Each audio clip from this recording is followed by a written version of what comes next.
Sabe aquele golpe dentro do golpe? Pois é, parece que agora o Supremo vai julgar.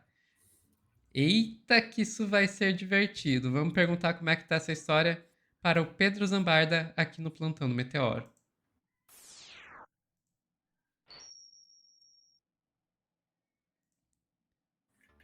Pedro, vamos lá. Então quer dizer que o golpe dentro do golpe, para quem não sabe ao que nós estamos nos referindo, foi aquela tentativa de suspender a ação penal contra o Alexandre Ramagem, que aconteceu na Câmara dos Deputados, e que abre brecha para suspender a ação contra outros também. Então isso aí caiu no STF.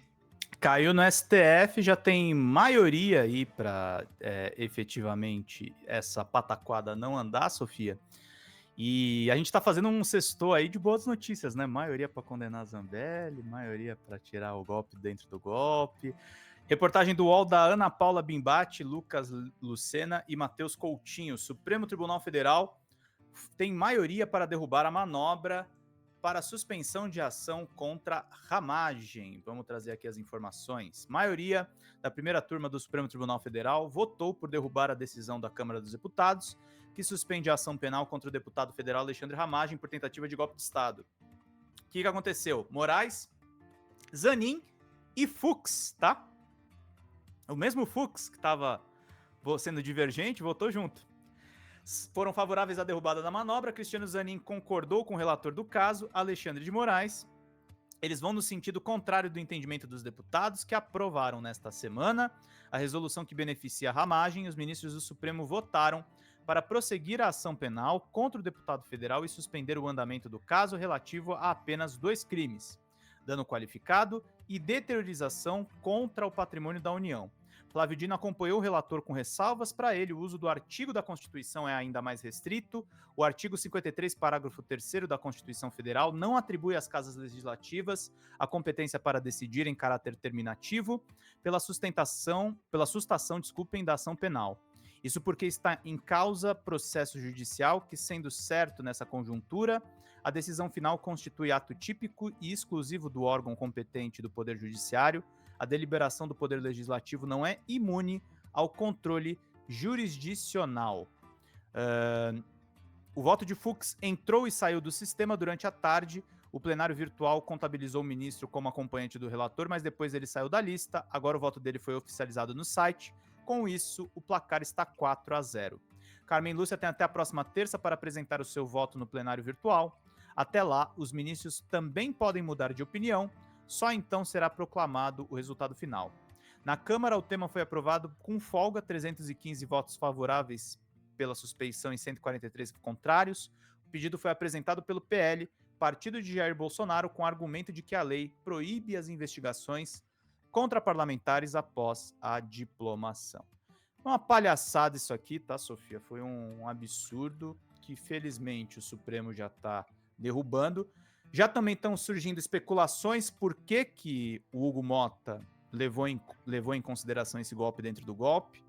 Lá no Brasil 247, eles trazem a seguinte informação: ministros do Supremo Tribunal Federal veem jogo duplo de Hugo Mota com projeto inconstitucional para beneficiar ramagem. O presidente da Câmara teria transferindo esse desgaste para o Supremo. É a Câmara ferrando com o Supremo, que depois volta para a Câmara, aquela gangorra de brigas em cima das emendas, claro. Uma ala do Supremo Tribunal Federal manifestou-se com ressalvas quanto à conduta do presidente da Câmara, Hugo Mota, no caso da suspensão do processo contra o deputado federal Alexandre Ramagem, Jair Bolsonaro e outros 6 réus investigados por tentativa de golpe de Estado. 3 ministros ouvidos em reserva pela coluna da jornalista Bela Megali no Globo, apontam que Mota adotou uma postura de jogo duplo, permitindo que a medida prosperasse na Câmara sem maiores impedimentos, enquanto indicava ao STF que a suspeição não teria efeitos práticos sobre o andamento do processo. A avaliação desses ministros, segundo a reportagem, é que Mota transferiu desgastes para o Supremo, sem esclarecer que a decisão dos deputados de suspender o processo seria, na visão da Corte, inconstitucional. O caso, que está sendo analisado pela primeira turma da Corte, teve início com a suspensão do processo por parte da Câmara dos Deputados e agora está sendo revisado pelo plenário virtual do Supremo. O relator da questão, ministro Alexandre de Moraes foi o primeiro a apresentar o seu voto, defendendo que a decisão da Câmara se limite ao deputado Alexandre Ramagem e apenas aos crimes que ele teria cometido após ser diplomado parlamentar em dezembro de 2022.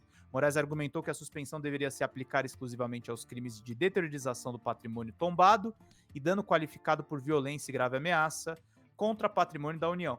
O Moraes ainda foi moderado, hein, Sofia? Ainda deu uma canja aí pro Ramagem, mas é bem claro que o Congresso tentou fazer aí um joguinho com o Supremo. E aí é importante salientar, tá, gente? Partidos como Rede e PDT acionaram o Supremo para derrubar essa suspensão na ação penal.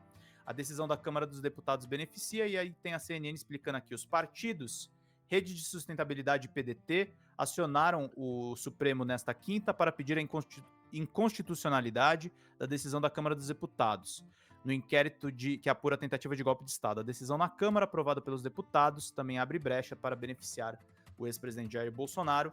E aí o partido da Marina e da Duda Salabert se manifestaram através de arguição de descumprimento de preceito fundamental, uma DPF.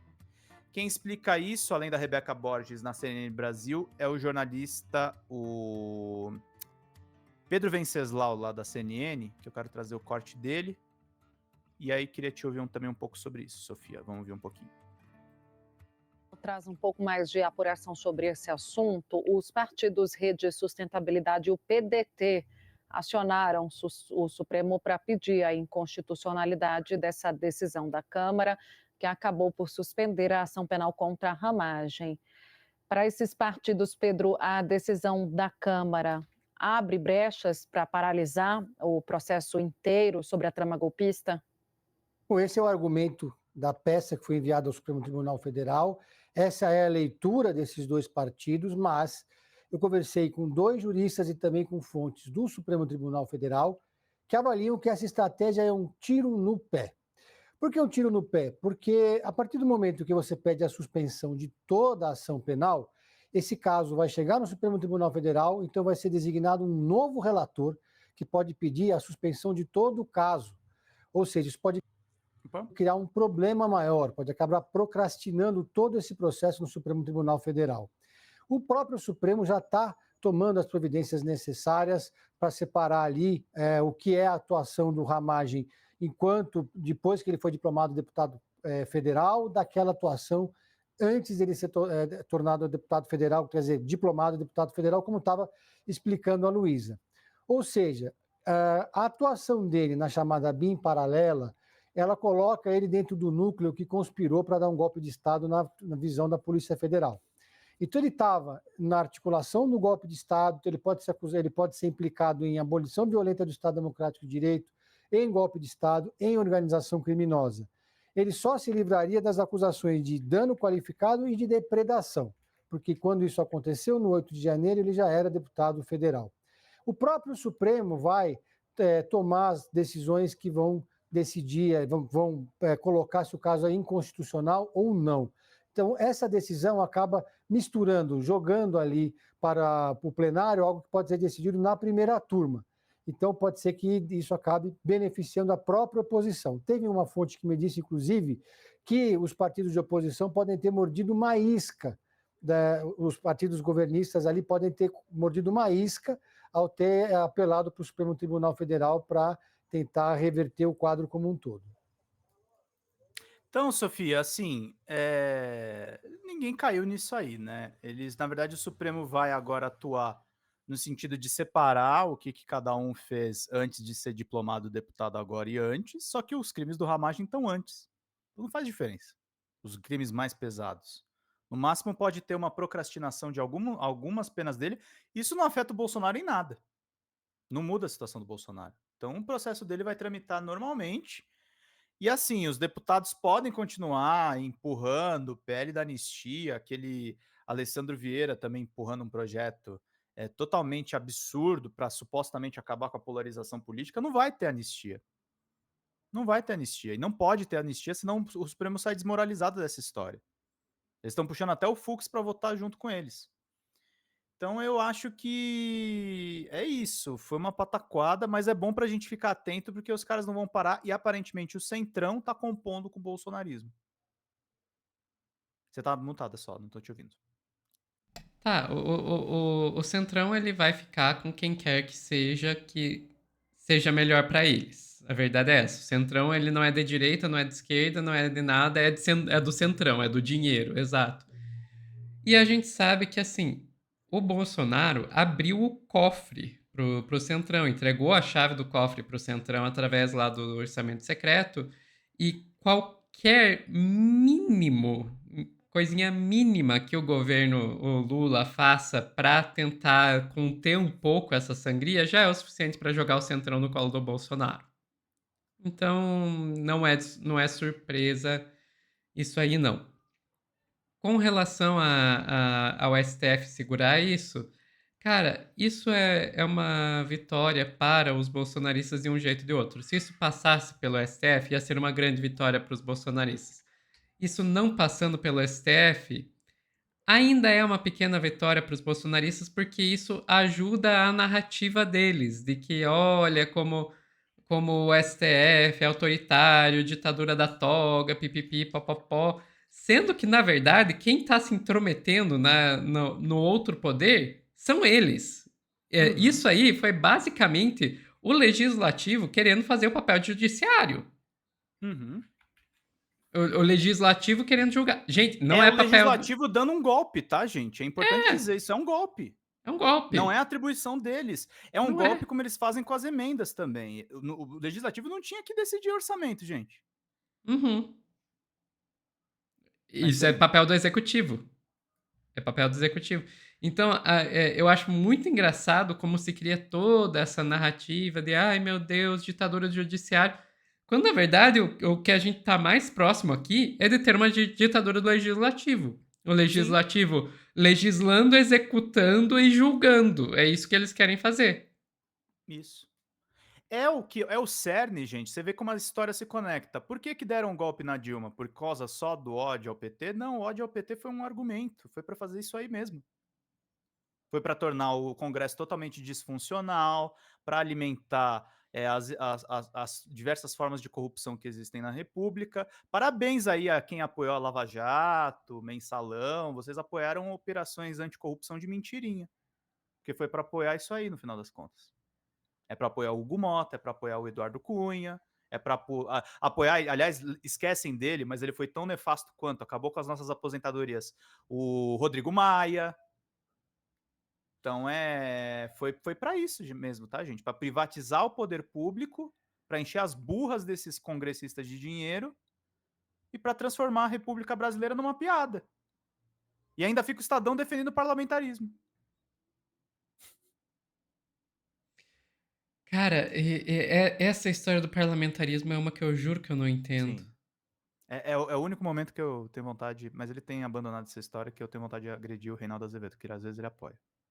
Mas ele tem Não, ficado mais quietinho sobre isso. não, eu acho muito engraçado que eu tenho uns amigos europeus e por alguma razão os europeus têm tara por parlamentarismo. Eles realmente acham que todos os problemas do mundo seriam resolvidos se todo mundo virasse parlamentarista. É incrível. É incrível, total. Mas o Brasil é meio maluco mesmo, né? A gente teve uma ditadura que suspendeu o parlamento e a gente voltou com uma democracia que o parlamento dá golpe na população. Ai, meu Deus do Pois é. céu. Mas olha, eu vou te dizer que, de certa forma, não me surpreende, porque a gente tem que pensar aí que a gente foi redemocratizado, digamos assim, com um sistema que basicamente premia quem já está lá. Todo o nosso sistema legislativo é um sistema que quem já está no poder, quem já tem a sua cadeira, tem muita vantagem em relação a manter ela. E isso, inclusive, tanto do ponto de vista individual, mas também do ponto de vista de partidos. E os partidos que estavam ali na redemocratização, quem que era? Era principalmente o Arenão, né? O nosso O Arenão. centrão são os herdeiros do legislativo que estava lá no período da ditadura, até Uhum. hoje. Então, não é de Antes, assim, exatamente de se surpreender que eles não sejam exatamente democráticos. Exato. Exatamente isso. Ai, ai, Enfim, Sophie, ficamos é por aqui, dose. Pedro.